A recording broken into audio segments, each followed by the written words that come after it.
चलिए बच्चों, question number 7 के बाद जो नेक्स्ट क्वेश्चन आज मैं आपको सिखाने वाला हूं वो है क्वेश्चन नंबर 8। तो इसके बाद क्वेश्चन नंबर 8 के साथ भी हम आगे बढ़ते हैं। क्वेश्चन नंबर 8 आपकी स्क्रीन पे आ जाता है। देखिए, क्वेश्चन नंबर 8 भी आईसीएआई के स्टडी मटेरियल से लिया हुआ क्वेश्चन है।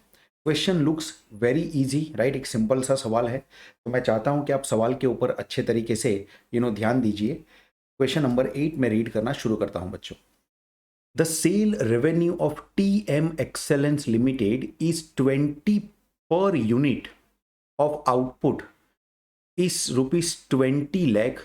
देखिए, सेल्स का 20 पर यूनिट दिया है, पर यूनिट ऑफ आउटपुट, और उसका फिगर दे दिया है 20 लैक्स। यानी पहले ही ये पढ़ के समझ में आ जाना चाहिए कि अगर 20 लैक्स का सेल हुआ है और 20 पर यूनिट का प्राइस था, इसका मतलब कि 1 लाख यूनिट का प्रोडक्शन एंड सेल हुआ है, right. And the contribution is also given as 10 lakh. Direct contribution का फिगर ही दे दिया है कि 10 लाख का कंट्रीब्यूशन है। At present level of output the degree of operating leverage, DOL है वो क्या है, the degree of operating leverage of a company is 2.5। The company does not have any preference shares. The number of equity shares are 1 lakh, जो कि हमने 1 lakh share है ये पता चल गया, अच्छा है।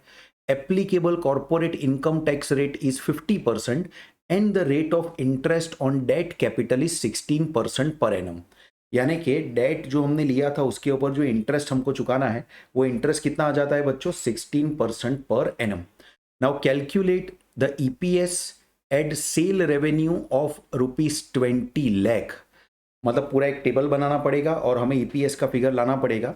सेल्स का रेवेन्यू कितना लेना पड़ेगा, 20 लैक्स का सेल्स रेवेन्यू लेना पड़ेगा बच्चों। And the amount of debt capital of the company if 25% decline in sales will wipe out EPS। If there is a decline of 25% in sales, entire EPS will be wiped out। See what they want to say, entire EPS will get wiped out। देखिए, दो part में मैं सवाल को तोड़ देता हूं तो मेरे हिसाब से गिनना काफी आसान रहेगा। पहला जो पार्ट है उसमें हम खाली क्या करेंगे, ईपीएस को गिनेंगे। पहले ईपीएस गिन लेते हैं और ईपीएस गिनने के बाद जो सेकेंड पार्ट होगा उस सेकेंड पार्ट में हम ये 25% डिक्लाइन वाली जो भी बात है वो बात हम करेंगे। तो चलिए, पहले तो मैं यहाँ पे सिंपल सा टेबल ही बनाने की शुरुआत करता हूँ जैसा हम हमेशा बनाते हैं। तो मुझे इसके अंदर क्या करना पड़ेगा, naturally I have to start with sales. तो जैसे अगर सेल्स से शुरू करूं, सेल्स में से माइनस करना पड़ेगा वेरिएबल कॉस्ट। इससे जो मुझे मिलेगा वो होगा कंट्रीब्यूशन। कंट्रीब्यूशन से माइनस करना पड़ेगा फिक्स्ड कॉस्ट। इससे जो मिलेगा वो हो जाएगा earnings before interest and tax. बच्चों, इसमें से माइनस करना पड़ेगा मुझे फिगर इंटरेस्ट का, तो मुझे फिगर मिलेगा अर्निंग्स बिफोर टैक्स का। अर्निंग बिफोर टैक्स में से माइनस करना पड़ेगा मुझे टैक्स, जो कि टैक्स का परसेंटेज जो भी दिया होगा वो, और इससे जो मुझे मिलेगा वो मिलेगा अर्निंग्स आफ्टर टैक्स। पूरे सवाल में कहीं पे भी प्रेफरेंस शेयर के बारे में कुछ बात थी क्या? तो मुझे लगता है कि प्रेफरेंस शेयर के बारे में इतना ही बोला था कि कंपनी के पास प्रेफरेंस शेयर नहीं है। क्या लिखा है, does not have any preference share. यानी प्रेफरेंस शेयर के मामले में तो हमें कुछ ज़्यादा सोचने की ज़रूरत नहीं है। So this is my table format. चलिए, इसमें से अब टेबल के फिगर्स लिखना शुरू करते हैं। देखिए, पहले जो सेल्स का फिगर था वो 20 लाख रुपीज़ का था। तो सेल्स का फिगर मैं नेचुरली लिख दूंगा यहाँ पे 20 लैक्स। उसमें से वेरिएबल कॉस्ट माइनस करूंगा। वो वेरिएबल कॉस्ट नहीं देके मुझे एक्चुअली कंट्रीब्यूशन यहाँ पे दे दिया है, that the contribution is 10 lakh. देखिए, यहाँ पे जो कंट्रीब्यूशन आया है वो 10 लाख आया है। तो वेरिएबल कॉस्ट का जो फिगर आएगा नेचुरली वो बैलेंसिंग फिगर डाल दूं अगर, तो वो भी 10 लाख का फिगर ही आएगा बच्चों, राइट। तो कितना आसानी से इतना हो गया। इसके बाद मुझे फिक्स्ड कॉस्ट के बारे में बात करनी है। देखिए, फिक्स्ड कॉस्ट क्या पूरे ही सवाल में कहीं पे आपको दिया था? नहीं दिया था, लेकिन उसकी जगह पे आपको डिग्री ऑफ ऑपरेटिंग लिवरेज दिया हुआ है। तो मैं फिक्स कॉस्ट भले नहीं दिया लेकिन डिग्री ऑफ ऑपरेटिंग लिवरेज दिया है, तो डिग्री ऑफ ऑपरेटिंग लिवरेज का यूज करके मैं फिक्स्ड कॉस्ट को निकाल सकता हूं। लेकिन पहले जो चीजें मिल रही है ना, जो दी है ना, उसे लिख देते हैं।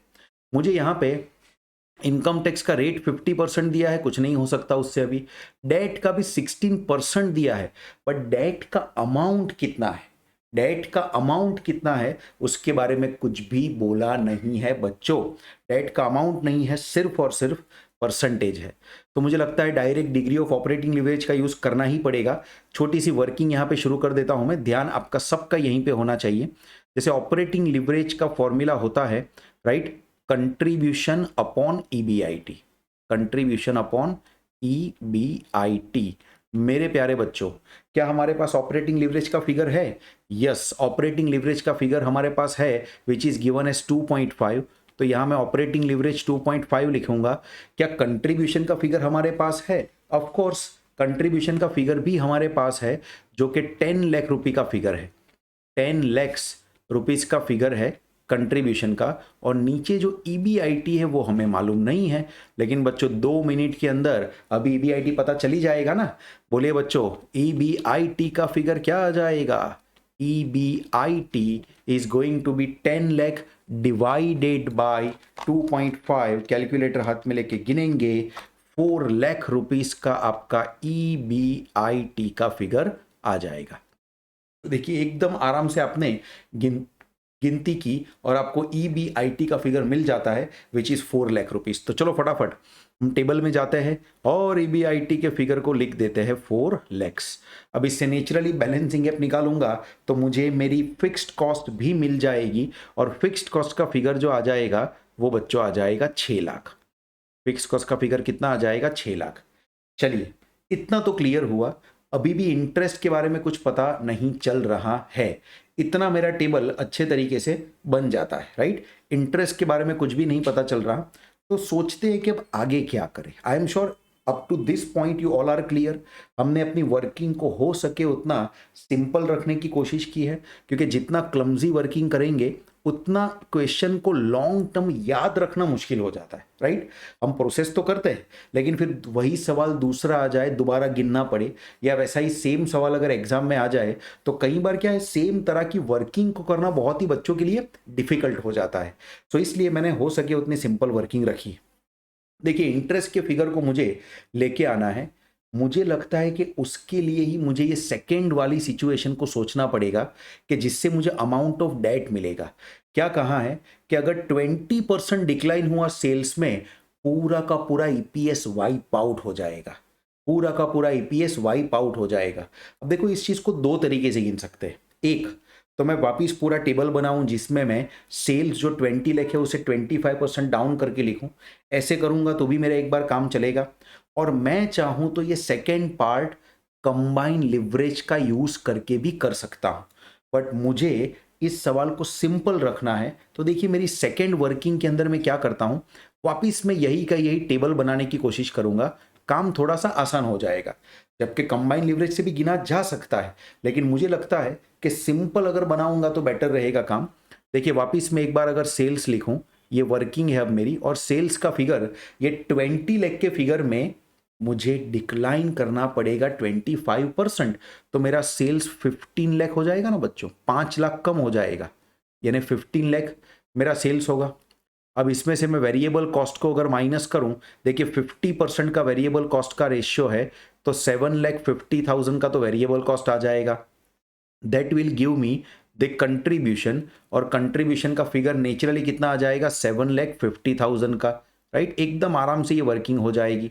इसमें से मैं माइनस करना चाहता हूं fix cost. Now fix cost remain same, यानी पहले भी 6 लाख का फिक्स कॉस्ट था, अब भी ये फिक्स कॉस्ट कितना रहेगा मेरे बच्चों? 6 लाख का ही फिक्स कॉस्ट रहेगा।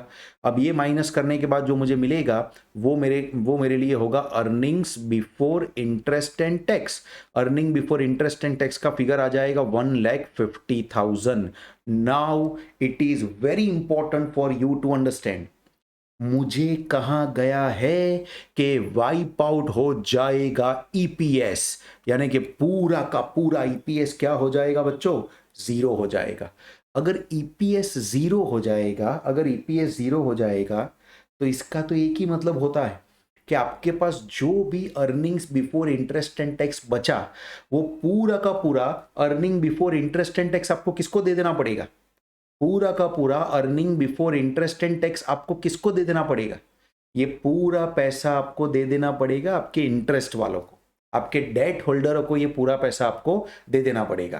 तो करना क्या है, ये जो ईबीआईटी का फिगर है इसमें से जो हम इंटरेस्ट माइनस करेंगे ना, now this is going to be very interesting point.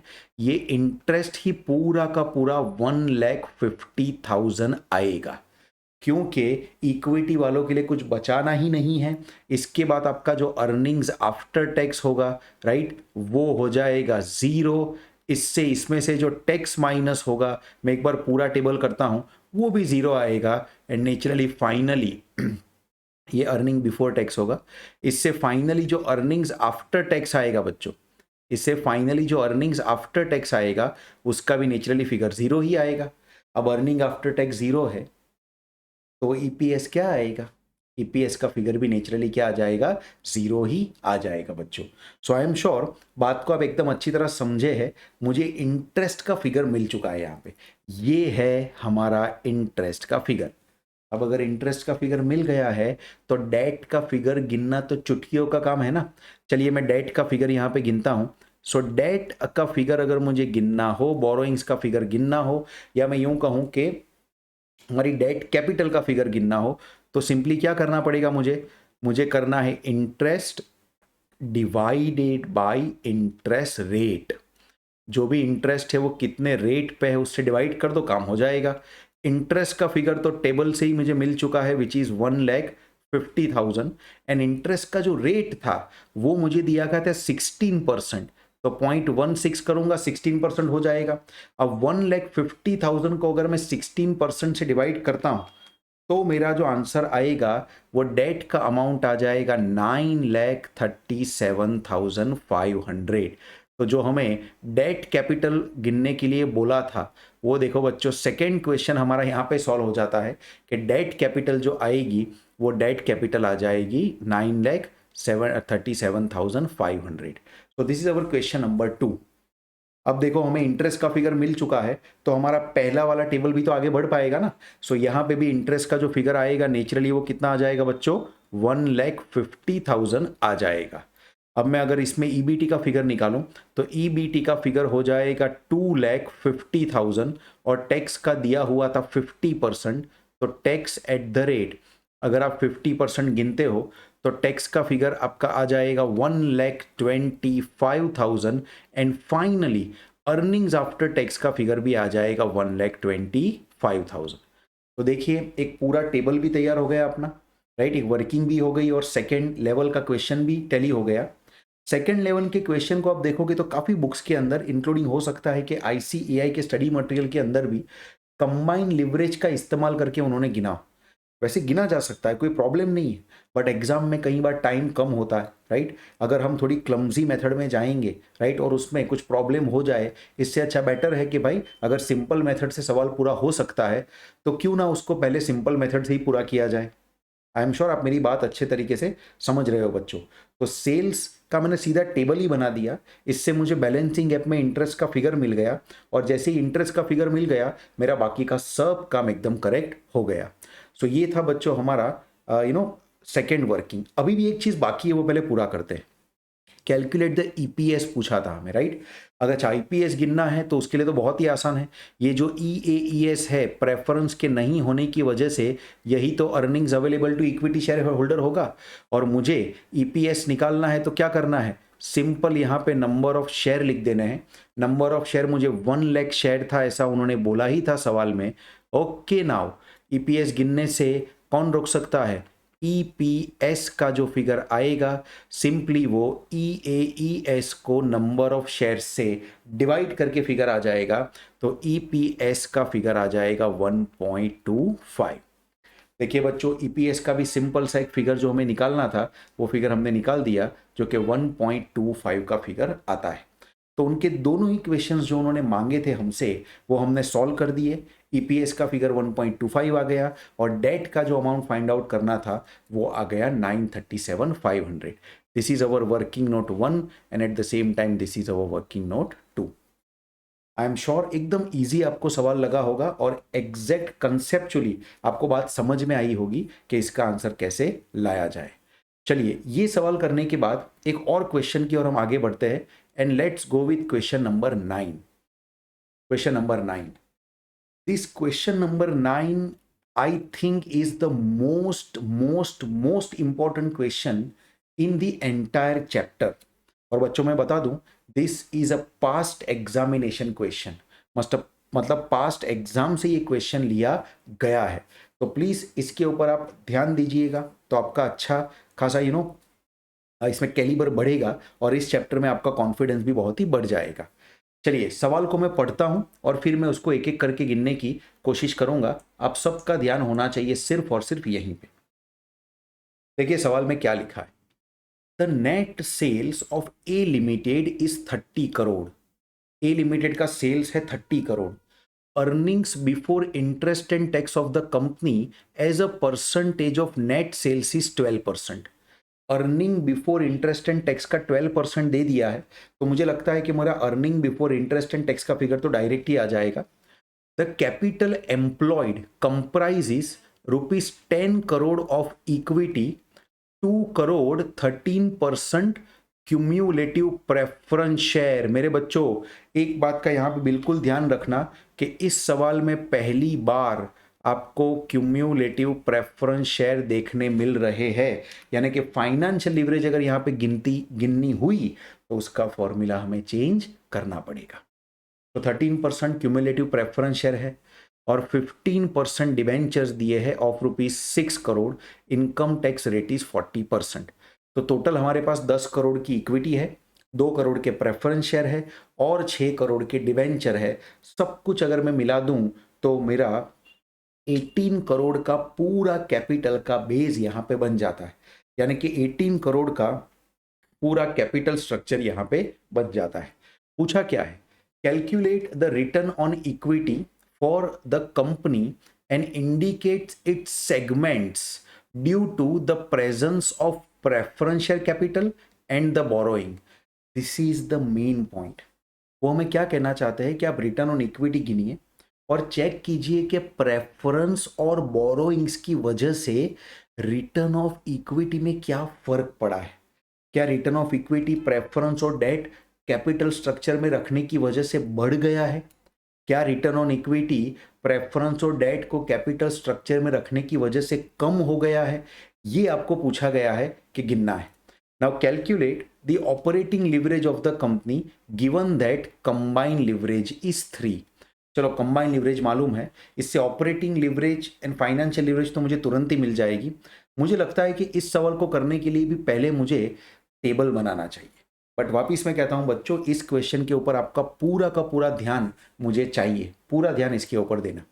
चलिए पहले तो वही अपना टेबल शुरू कर देते हैं ना। तो मैं सेल्स लिखने से ही शुरुआत करूं तो बेटर रहेगा। सबसे पहले आ जाएगा सेल्स, उसमें से माइनस करना पड़ेगा वेरिएबल कॉस्ट, इससे आपको मिलेगा earnings before interest and tax. वैसे एक बात बताऊं बच्चों, इस सवाल में मुझे सेल्स 30 करोड़ दिया है और मुझे डायरेक्ट ये दे दिया है कि भाई ईबीआईटी का फिगर जो है वो 12% है, तो शायद सेल्स और वेरिएबल कॉस्ट कंट्रीब्यूशन ये सब लिखने की जरूरत ही नहीं पड़ेगी। मैं सीधा अगर ईबीआईटी से ही मेरा टेबल शुरू करता हूं तो भी मुझे लगता है कि एकदम परफेक्ट चलेगा ये। तो डायरेक्ट ईबीआईटी से ही शुरुआत करते, सीधा 12% गिन के लिख देंगे। ईबीआईटी में से मुझे माइनस करना पड़ेगा ईबीटी, सॉरी ईबीआईटी में से इंटरेस्ट माइनस करूंगा तब जाके मुझे मिलेगा ईबीटी। ईबीटी एक बार मिल गया, उसमें से माइनस करना पड़ेगा मुझे टैक्स। टैक्स माइनस करूंगा, इससे मुझे जो फिगर मिलेगा वो ईएटी मिलेगा, अर्निंग आफ्टर टैक्स का फिगर। और इसमें से भूलिएगा नहीं बच्चों, प्रेफरेंस डिविडेंड भी माइनस करना पड़ेगा। एंड फाइनली आपको मिलेगा earnings available to equity share holder. I am sure table का फॉर्मेट समझना अब आपके लिए कोई बहुत बड़ी बात नहीं है, आराम से आप टेबल का फॉर्मेट समझ सकते हो। अब इसमें जो फिगर्स भरने हैं ना, वहां से शुरुआत करते हैं। देखो पहले 30 करोड़ था, उसका 12% मुझे निकालना पड़ेगा। अब कैलकुलेटर पे गिन सकते हो 30 करोड़, राइट, और उसका मुझे 12% करना है तो वो हो जाएगा 3 करोड़ 60 लाख। पूरा फिगर लिखूंगा मैं यहाँ पे, एग्जाम में आप भी पूरा ही फिगर लिखिए जिससे कोई गलती ना होने पाए। 3 करोड़ 60 लाख।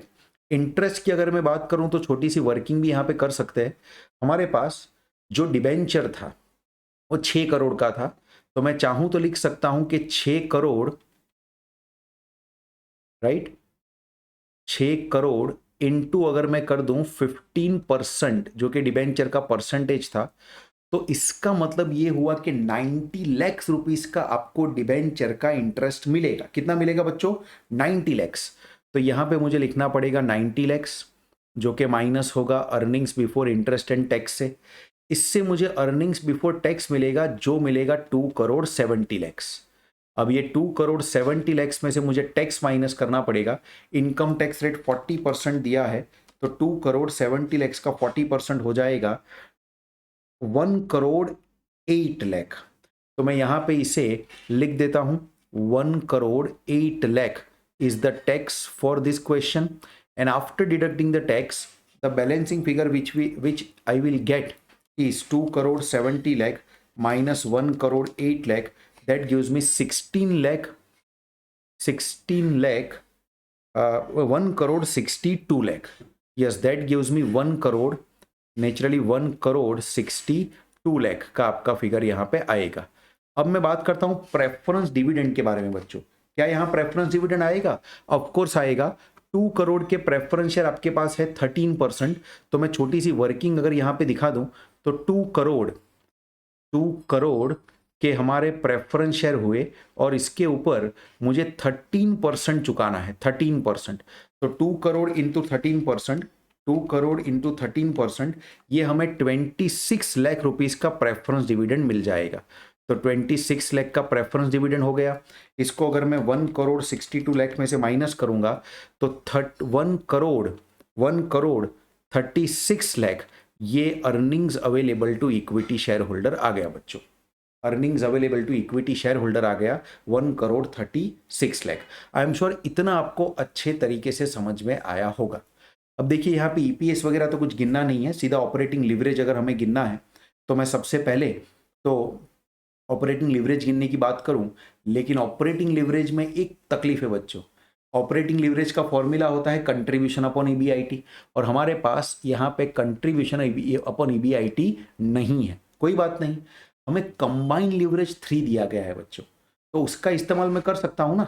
चलिए अब देखो यहाँ पे उसका इस्तेमाल करता हूँ। पेन का कलर एक बार चेंज करते हैं और मैं कंबाइन लिवरेज की कोशिश करूं। पहले मैं एक्चुअली दूसरा क्वेश्चन कर रहा हूं और फिर मैं फर्स्ट क्वेश्चन करूंगा। देखिए कंबाइन लिवरेज 3 है, तो कंबाइन लिवरेज का अगर आप फॉर्मूला देखें तो कंबाइन लिवरेज का फॉर्मूला क्या हो जाता है? Contribution upon EBT, contribution upon EBT. But यहां पे एक चीज को नोट करना है, एक काम करते हैं, ये फाइनेंशियल लिवरेज यहाँ पे जो मुझे दी हुई है ना बच्चों, मुझे लगता है कि फाइनेंशियल लिवरेज का यूज करना बेटर रहेगा, क्योंकि कंबाइन लिवरेज का फॉर्मूला यहाँ पे डायरेक्टली ये नहीं लगाते, बिकॉज फाइनेंशियल लिवरेज का फॉर्मूला चेंज हो जाएगा। चलो ना, इसमें फाइनेंशियल लिवरेज हम गिनते हैं। तो फाइनेंशियल लिवरेज क्या आएगी? Financial leverage is equal to हो जाएगा EBIT। प्लीज ध्यान रखना इसमें प्रेफरेंस शेयर है, डिवाइडेड बाय मुझे करना पड़ेगा EBT minus preference dividend divided by 1 minus T. ऐसा हम इसलिए करते हैं क्योंकि हम एक बार ऐसा मान लेना चाहते हैं कि मान लो ये जो प्रेफरेंस डिविडेंड है वो भी इंटरेस्ट की तरह ही, इंटरेस्ट के वक्त ही अगर कट हुआ होता तो क्या होता, राइट? आई एम श्योर आप बात को समझ रहे हैं। यहाँ पे सभी फिगर्स को एक बार भर देते हैं।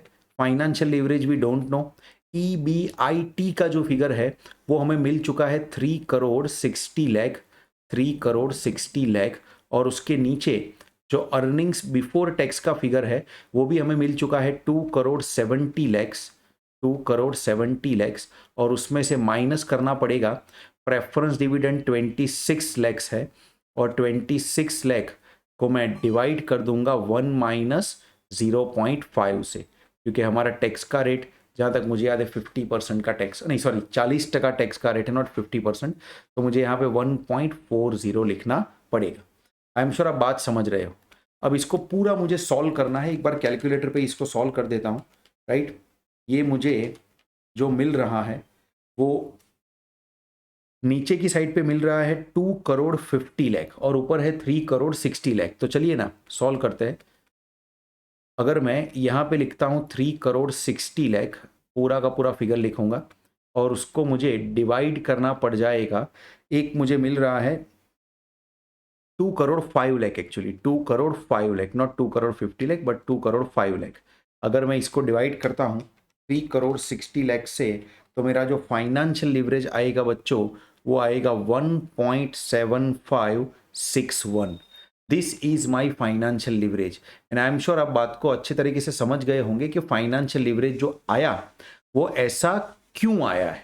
फाइनेंशियल लिवरेज जो आया वो ऐसा क्यों आया है बच्चों। एक बात हमेशा ध्यान रखना कि प्रेफरेंस डिविडेंड है तो हमें फाइनेंशियल लिवरेज को गिनते वक्त फॉर्मूला को चेंज करना ही पड़ेगा।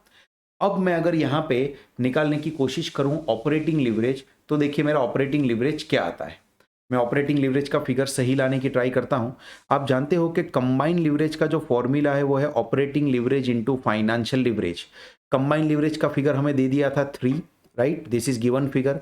ऑपरेटिंग लिवरेज तो हमें गिनना है और फाइनेंशियल लिवरेज का फिगर आ जाएगा 1.7561। इससे हमें सीधा और सीधा ऑपरेटिंग लिवरेज का फिगर मिल जाएगा 1.7561 डिवाइडेड बाई 3 करूंगा। अगर मैं इसको इस तरीके से सॉल्व करने की कोशिश करूं बच्चों, operating leverage actually 3 divided by करना पड़ेगा 1.7561। तो इससे हमें हमारा ऑपरेटिंग लिवरेज का फिगर मिल जाएगा 3 divide by 1.7561, that gives me the figure 1.7083। तो मेरे बच्चों हमारे ऑपरेटिंग लिवरेज का जो फिगर आ गया है वो है 1.7083 और फाइनेंशियल लिवरेज का फिगर हमने गिना था वो है 1.7561। एक चीज आप हमेशा नोट करें, मैं आपको वापस कहता हूं, कई बार कुछ बुक्स के अंदर भी हो सकता है कि ये थोड़ा सा गलत गिना हो, बट अगर आपके सवाल में प्रेफरेंस शेयर दिए हुए हैं तो 100 बात की एक बात, आपको जो फाइनेंशियल लिवरेज के फॉर्मूला का यूज करना है वो थोड़ा सा चेंज होगा और उस चेंज किए गए फॉर्मूला से ही आपको अपना काम आगे बढ़ाना पड़ेगा बच्चों। सो आई एम श्योर आप ये बात समझ रहे हैं और आपको ऑपरेटिंग लिवरेज का आंसर समझ में आ गया है। हमारा सेकंड क्वेश्चन तो सॉल्व हो गया बच्चों। अब हमें बात करनी है फर्स्ट क्वेश्चन की। फर्स्ट क्वेश्चन में हमको रिटर्न ऑन इक्विटी और सेगमेंट के बारे में कहा गया है। तो चलिए इसको गिनने के लिए एक नया पेज ऐड करते हैं और नए पेज में इसको गिनने की कोशिश करते हैं। एक ब्लैंक पेज आपकी स्क्रीन पे आ जाता है। सबसे पहले मैं गिनना चाहता हूं रिटर्न ऑन इक्विटी, जिसको हम ROE के नाम से जानते हैं। अगर आपने रेशियो एनालिसिस के चैप्टर्स के मेरे वीडियोस देखे हो तो आपको आइडिया होगा कि उसको रिटर्न ऑन इक्विटी को हम ROE कहते हैं। इसका फॉर्मूला सिंपल हो जाएगा, earnings available to equity share holder divide by हमें करना पड़ेगा इक्विटी फंड या इक्विटी कैपिटल। इक्विटी फंड इसलिए लिखता हूं क्योंकि कई बार रिजर्व एंड सरप्लस वगैरह चीज़ें भी होगी तो हमें वो उसको ध्यान में लेना पड़ेगा। इनटू 100 करने से नेचुरली वो परसेंटेज में कन्वर्ट हो जाएगा। चलिए earnings available to equity share holder की पहले बात करते हैं। तो वो हमने अभी देखा था कि earnings available to equity share holder जो आया है वो 1,36,00,000 आया है बच्चों। तो मुझे यहाँ पे earnings available to equity share holder में लिखना पड़ेगा 1,36,00,000, राइट। और डिवाइड बाय इक्विटी फंड की बात करूं तो आपको क्लियर मालूम था कि जो इक्विटी फंड था वो 10 करोड़ का इक्विटी था। इक्विटी फंड में 10 करोड़ का इक्विटी था तो मुझे यहाँ पे लिखना पड़ेगा 10 करोड़, राइट। और इससे मुझे क्लियर ये पता चलता है कि रिटर्न ऑन इक्विटी जो आने वाला है या आया है वो आया है 13.60%। यानी हम अपनी इक्विटी इन्वेस्टमेंट के ऊपर, हमने जो इक्विटी का पैसा लगाया है उस इक्विटी इन्वेस्टमेंट के ऊपर 13.6% अर्न कर रहे हैं बच्चों। अब वो सेगमेंट की हमें बात करनी है, राइट। देखो सेगमेंट की बात हम जो करेंगे वो बहुत ही सिंपल तरीके से बात करेंगे। उससे पहले मैं आपको एक सिंपल सा फॉर्मूला भी समझाना चाहता हूं। वो फॉर्मूला से भी आपको आइडिया आएगा कि एक्चुअली क्या हम करने वाले हैं। देखिए हमें ये देखना है कि 13.6% तो आ गया। अच्छा हम एक काम करते हैं, हम अपना return on total capital employed भी एक बार निकालते हैं तो आपको ज़्यादा आइडिया आएगा। Now this is going to be very crucial और मैं चाहता हूं कि हर एक बच्चा इसको बहुत ही ध्यान से समझने की कोशिश करे। मैं निकालने वाला हूं रिटर्न ऑन कैपिटल एम्प्लॉयड। देखो रिटर्न ऑन कैपिटल एम्प्लॉयड जो है, राइट, वो हमें अगर निकालना है रिटर्न ऑन कैपिटल एम्प्लॉयड तो वो कितना परसेंट है। ऑलरेडी आपको EBIT अपॉन कैपिटल एम्प्लॉयड से दिया होता है। ये हमारा होता है EBIT, राइट। ये हमारा होता है EBIT एंड डिवाइड बाय हम करते हैं जितनी हमने कैपिटल लगाई, जितनी हमने कैपिटल लगाई। तो EBIT divided by capital employed अगर मैं करता हूं, जिसको मैं CE लिख दूंगा, तो मुझे रिटर्न ऑन कैपिटल एम्प्लॉयड मिल जाएगा बच्चों। अब यहां पे हम ध्यान से समझते हैं कि हमारा EBIT कितना था। तो EBIT का फिगर आपने देखा ही है। EBIT का फिगर हमें दिया गया था 3 करोड़ 60 लाख का फिगर। तो 3 करोड़ 60 लाख मैं यहाँ पे लिखूंगा, 3 करोड़ 60 लाख। ये समझने की कोशिश करना बच्चों, अच्छा सवाल है। 3 करोड़ 60 लाख डिवाइड बाय हमारा जो टोटल कैपिटल एम्प्लॉयड था, वो अगर आप ध्यान से देखोगे तो 10 करोड़, 2 करोड़ और 6 करोड़ करके 18 करोड़ का हमारा टोटल पैसा जो हमने लगाया था वो था। अब इसको अगर डिवाइड करके आप देखोगे तो आपका फिगर आता है 20%। लेकिन बच्चों ये 20% तो टैक्स के पहले का है, बिकॉज ये EBIT लिया था। तो ये ROCE हमारा जो आंसर आया है वो प्री टैक्स आंसर आया है, टैक्स के पहले का आंसर आया है। सच में तो हमें आंसर चाहिए टैक्स के बाद का, क्योंकि ये जो रिटर्न ऑन इक्विटी का फिगर आता है वो हमेशा कैसा फिगर आता है बच्चों, पोस्ट टैक्स का फिगर होता है, क्योंकि हम earnings available to equity share holder के बेस पे उसे गिनते हैं। और naturally earning available to equity share holder तो टैक्स वगैरह सब कट करने के बाद ही आता है ना बच्चों। नेचुरली वो तो टैक्स वगैरह कट करने के बाद ही आता है। तो मुझे इस रिटर्न ऑन कैपिटल एम्प्लॉयड को भी एक बार पोस्ट टैक्स में कन्वर्ट करना पड़ेगा, right. Return on capital employed को भी एक बार पोस्ट टैक्स में कन्वर्ट करना पड़ेगा। चलो, तो इसी रिटर्न ऑन कैपिटल एम्प्लॉयड को मैं पोस्ट टैक्स में कन्वर्ट करने की अगर कोशिश करूं तो सिंपली मुझे उसमें से टैक्स का रेट ही माइनस कर देना है। तो रिटर्न ऑन कैपिटल एम्प्लॉयड ये अगर मुझे पोस्ट टैक्स निकालना है तो उसके लिए सिंपली मुझे क्या करना है, इस 20 को 1 माइनस 0.4 से मल्टीप्लाई कर देना है, यानी कि टैक्स इसमें से कट जाएगा। तो सिर्फ 12% हमारा रिटर्न ऑन कैपिटल एम्प्लॉयड आ रहा है, यानी हम सिर्फ 12% अर्न करते हैं, कुछ भी रुपया लगाते हैं उसके ऊपर। अब एक इंटरेस्टिंग फैक्ट को नोट करो बच्चों, now it is very very important and very very crucial. जबकि हम अपने कैपिटल पे सिर्फ 12% कमाने की ताकत रखते हैं, हम अपने कैपिटल पे सिर्फ 12% कमाने की ताकत रखते हैं, तो हम अपने इक्विटी पे 13.6% कैसे कमाए? यानी ये 1.6% जो एक्स्ट्रा आया, वो 1.6% एक्स्ट्रा कहां से आया? क्या ये 1.6% प्रेफरेंस और डेट कैपिटल हमारे पास होने की वजह से आया है? क्या ये प्रेफरेंस और डेट कैपिटल हमारे पास होने की वजह से आया है बच्चों? यस, हो सकता है कि प्रेफरेंस और डेट कैपिटल होने की वजह से ही हमें ये 1.3% एक्स्ट्रा मिला हो। पहले तो ये समझो बच्चों, शांति से एकदम, ध्यान से एकदम, कि हम रिटर्न ऑन इक्विटी 13.6% कमा रहे हैं, जबकि हमारा रिटर्न ऑन कैपिटल एम्प्लॉयड खुद ब खुद 12% ही है। यानी कि हम जब 12% कमाने की ही ताकत रखते हैं तो हम 13.6% कैसे कमा सकते हैं? ये मुमकिन ही कैसे है? बट इसका सिंपल सा जवाब ये है कि वो 1.6% जो एक्स्ट्रा मिला है ना, वो हमें मिला है इक्विटी एंड डेट की वजह से। इस चीज को भी अगर हम सॉल्व करना चाहे, चलिए एक और नया पेज लेके इसको सॉल्व करने की कोशिश करते हैं। देखिए, एक और पेज पे मैं ऐसा लिखना चाहता हूं कि मैं 13.6% इक्विटी पे कमाया, लेकिन एक्चुअली जो मेरा रिटर्न ऑन कैपिटल एम्प्लॉयड है वो तो 12% ही है, यानी कि मैं 1.6% एक्स्ट्रा कमाया। अब मैं इसके दो टुकड़े करना चाहूंगा, उसी को हम सेगमेंट कहेंगे। इसके दो टुकड़े करना चाहूंगा, मैं ये नोट करना चाहूंगा, ये गिनना चाहूंगा कि डेट की वजह से कितना फायदा हुआ है और इक्विटी की वजह से, सॉरी, प्रेफरेंस की वजह से कितना फायदा हुआ है। तो सबसे पहले मैं यहाँ पे काउंटिंग करता हूँ डेट की वजह से कि डेट का सेगमेंट क्या है, यानी कि डिबेंचर का सेगमेंट क्या है। और यहाँ पे मैं प्रेफरेंस, यहाँ पे मैं प्रेफरेंस शेयर के बारे में बात करूंगा। देखिए, सबसे पहले मैं बात करता हूं डेट के बारे में कि डेट का सेगमेंट यहां पे क्या करता है। देखो, इसके लिए करना क्या है, हमें सिंपली करना है रिटर्न ऑन एसेट जो हमें मिला, दैट इज 12%, सब कुछ हमें पोस्ट टैक्स लेना है, minus cost of debt, debt वाले को जो हम चुकाते हैं वो, और इनटू करना है डेट डिवाइडेड बाय इक्विटी। देखो, सबसे पहला जो लिखा है ना, ये फॉर्मूला से बिल्कुल घबराने की जरूरत नहीं है। This formula is a very simple formula, very very logical formula actually.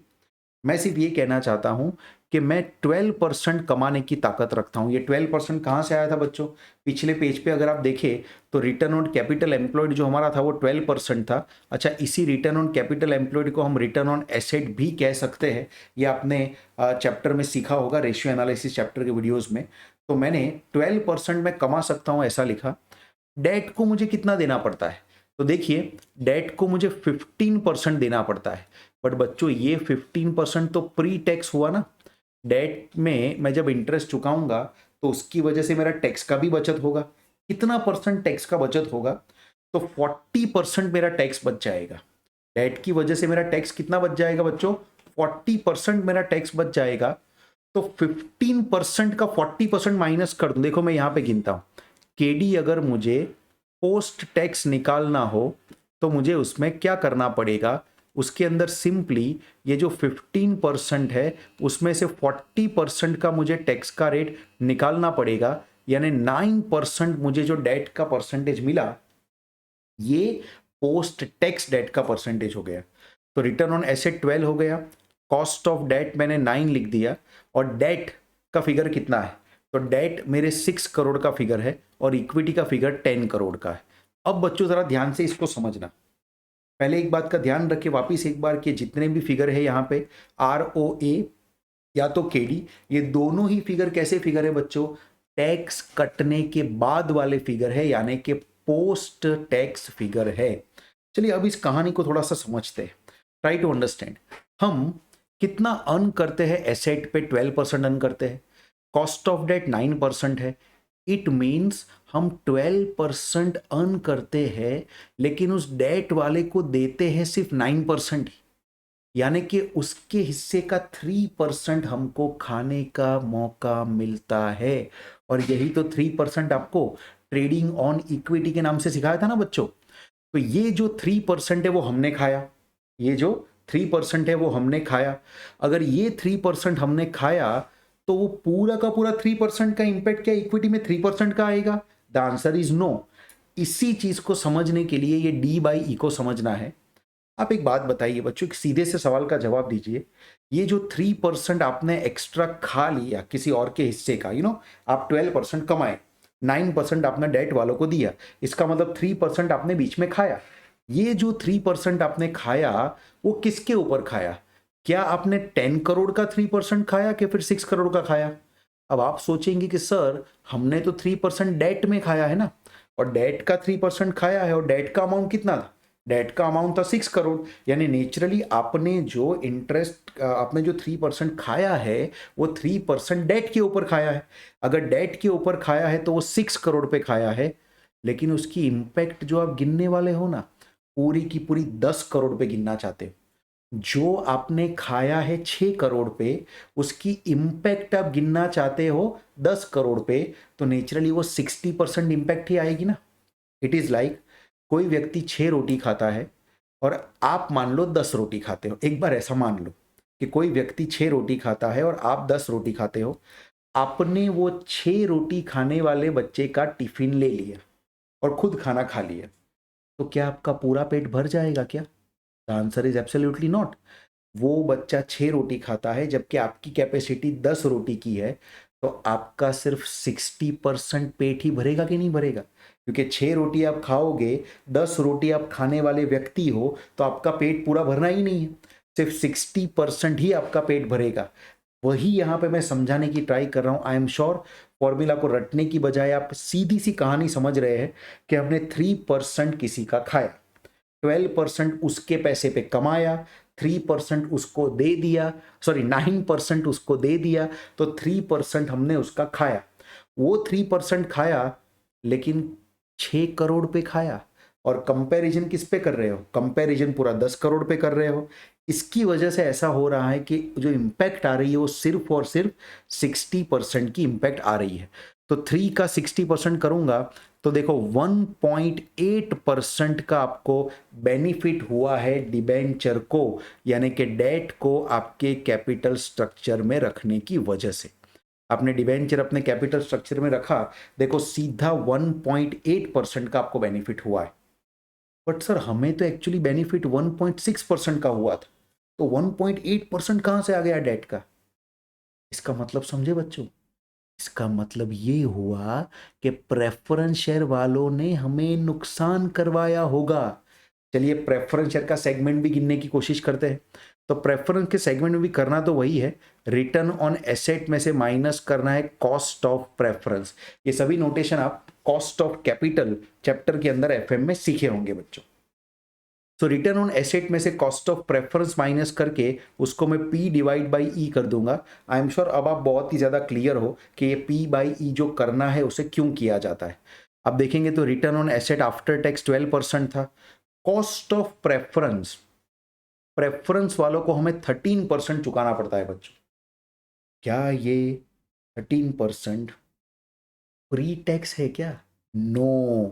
Preference का डिविडेंड में हमेशा टैक्स कटने के बाद ही चुकाता हूं। प्रेफरेंस का डिविडेंड बच्चों में हमेशा टैक्स कटने के बाद ही चुकाता हूं।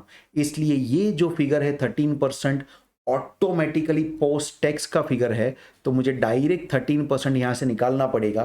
प्रेफरेंस शेयर मेरे कैपिटल स्ट्रक्चर में 2 करोड़ के है और इक्विटी है 10 करोड़। क्लियर क्लियर क्लियर आपको दिखना चाहिए कि 12% हम खुद अर्न करते हैं और प्रेफरेंस वालों को देना पड़ता है हमें 13%। दैट मीन्स 1% का यहाँ पे क्लियर कट लॉस ही तो है। 1% का यहाँ पे क्लियर कट लॉस ही तो है बच्चों। बट ये जो 1% का लॉस है उसका इंपैक्ट हमारे ऊपर सिर्फ 20% ही आता है, क्योंकि हम जो 1% का लॉस कर रहे हैं वो 2 करोड़ पे कर रहे हैं। लेकिन जब उसको इक्विटी पे कंपेयर करते हैं तो इक्विटी तो बच्चों 10 करोड़ का है ना, इसका मतलब कि 20% इंपैक्ट ही आएगा। मेरे बच्चों मैं -2% लिखना चाहूंगा। ये मेरा नुकसान हो रहा है प्रेफरेंस की वजह से। अगर आप इन दोनों को नेट करके देखो, डेट की वजह से 1.8% का बेनिफिट है और प्रेफरेंस की वजह से 0.2% का लॉस है, तो नेट अगर आप देखेंगे तो 1.6% का एक्स्ट्रा रिटर्न आपको जो कमाने मिला और उसी की वजह से आपका 12% कैपिटल एम्प्लॉयड होने के बावजूद रिटर्न ऑन इक्विटी जो आपका आया था वो 13.6% आया था। तो ये जो हमने पूरा एनालिसिस किया बच्चों, इसी एनालिसिस को सेगमेंटल या सेगमेंट एनालिसिस कहते हैं। तो फर्स्ट क्वेश्चन हमारा इस तरीके से कंप्लीट होगा। आई एम श्योर ये फर्स्ट क्वेश्चन आपको अच्छे तरीके से समझ में आया होगा बच्चों, राइट? इस सवाल को मैं चाहता हूं कि आप ध्यान से वीडियो को पॉज करके अपनी नोटबुक में गिने, खुद इसके ऊपर सोचे, तो ये क्वेश्चन आपको नेचुरली बहुत ही इजी लगेगा। तो ये था बच्चों आपका question number 9। I am sure आपको सबको इसमें मजा भी आया होगा और समझ में भी आया होगा बच्चों।